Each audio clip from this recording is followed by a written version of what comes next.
নজর রাখবো এই মুহূর্তে বাংলায়, যেখানে জানা গেছে বুধবার সকাল থেকেই শুরু হয়ে গেছে হেলেপাড়ার ফ্ল্যাট বাড়ি ভাঙার কাজ এবং মঙ্গলবার রাতে ওই ফ্ল্যাট বাড়ির একাংশ ভেঙে ফেলার কাজ শুরু হয়েছিল। বুধবার সকালেও ঠিক তাই পুরোদমে কাজে লেগে পড়েছেন পুরসভার কর্মীরা।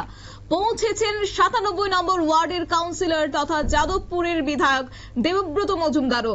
স্থানীয় একাংশদের দাবি হচ্ছে যে মাসখানেক আগে ওই ফ্ল্যাট বাড়িতে ফাটল দেখা দিয়েছে, তারপর থেকেই বিপজ্জনকভাবে হেলে পড়েছিল বাড়িটি এবং জানা গেছে সেই হেলে পড়া বাড়িটিকে আজকে ভাঙার কাজে হাত দিয়েছে পৌর নিগমের পুরসভার কর্মীরা এবং গত 17 ডিসেম্বর শুরু হয়েছে বাড়ি সোজা করার প্রক্রিয়া এবং সেই সময় পুরো কর্তৃপক্ষের তরফ থেকে ওই ফ্ল্যাটের বাসিন্দাদের সরিয়ে নিয়ে যাওয়া হয়।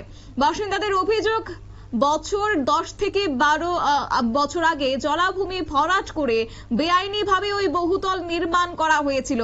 চারতলা বাড়ি নির্মাণের অনুমোদনও ছিল না বলে অভিযোগ করেছেন তারা এবং এই প্রসঙ্গে দেবব্রত তিনি জানিয়েছেন যে এই বাড়ি আদৌ কোনো অনুমোদন প্রাপ্ত প্ল্যান রয়েছে কিনা আমার সন্দেহ রয়েছে এবং সম্প্রতি হরিয়ানার এক সংস্থার সাহায্যে বাড়িটির লিফট করার চেষ্টা করা হচ্ছিল এবং এই ধরনের কাজের ক্ষেত্রে অনুমতি নিতে হয়, তবে সেই অনুমতিও নেওয়া হয়নি। তাহলে পুরসভা কি করছিল, প্রশ্নটা কিন্তু স্বাভাবিকভাবে উঠতে শুরু করেছে। তাহলে শুনুন পুরসভার কর্মীদের তাদের একাংশের ক্ষেত্রে কি বক্তব্য রয়েছে বা কি অভিযোগ উঠে এসেছে। আমলে মানে 90 এর শেষের দশকেও কলকাতায় রাজ্য বিধানসভায় বিল এসেছিল, যে বিলে বলা হয়েছিল যতদূর সময় আমার এখন ডেটটা মনে নেই, এই ডেটের মধ্যে যারা অ্যাপ্লাই করবে তাদের সবাইকে কলোনিতে রেগুলারাইজ করে দেওয়া হবে। এই বিলও বিধানসভায় এসেছিল।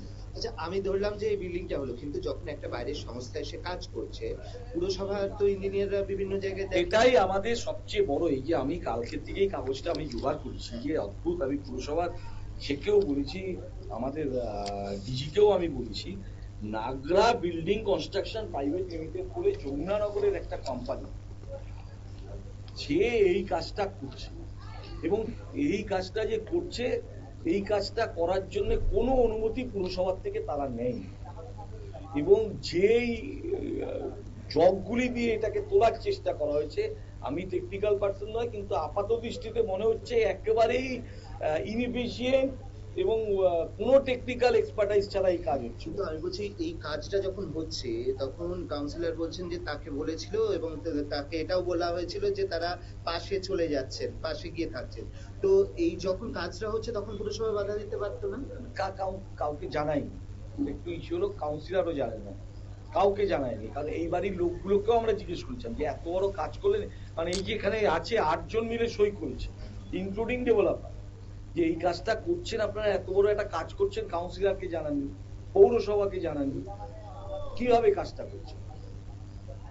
এর কোনো জবাব এরাও দিতে পারছে না। এরা বলছে আমাদেরকে বারে বারে ইনসিস্ট করেছে ডেভেলপার। আপনারা শুনলেন পৌরসভার কর্মী দেবব্রতের বক্তব্য এবং প্রশ্ন হচ্ছে যে দুঃখিত, মেয়র পরিষদের বক্তব্য শুনলেন আপনারা এবং সেই সঙ্গে তারা জানাচ্ছেন যে তারা নাকি অনুমোদন দেয়নি, কিন্তু অনুমোদন না দেওয়ার পরও কিভাবে বাড়িটি তৈরি করা হয়েছে, তখন পৌরসভার কর্মীরা কোথায় ছিল, কেন তখন বাধা দেয়নি, এই প্রশ্নটা কিন্তু আগামী দিনে উঠতে পারে বলেও কিন্তু আশঙ্কা করা হচ্ছে। তবে যাই হোক, আপাতত আজকে সকাল থেকে তারা সেই হেলে পড়া বাড়ি ভাঙার কাজে হাত লাগিয়েছেন। নিয়ে নিচ্ছি ছোট্ট একটি বিজ্ঞাপন বিরতি, সঙ্গে থাকুন।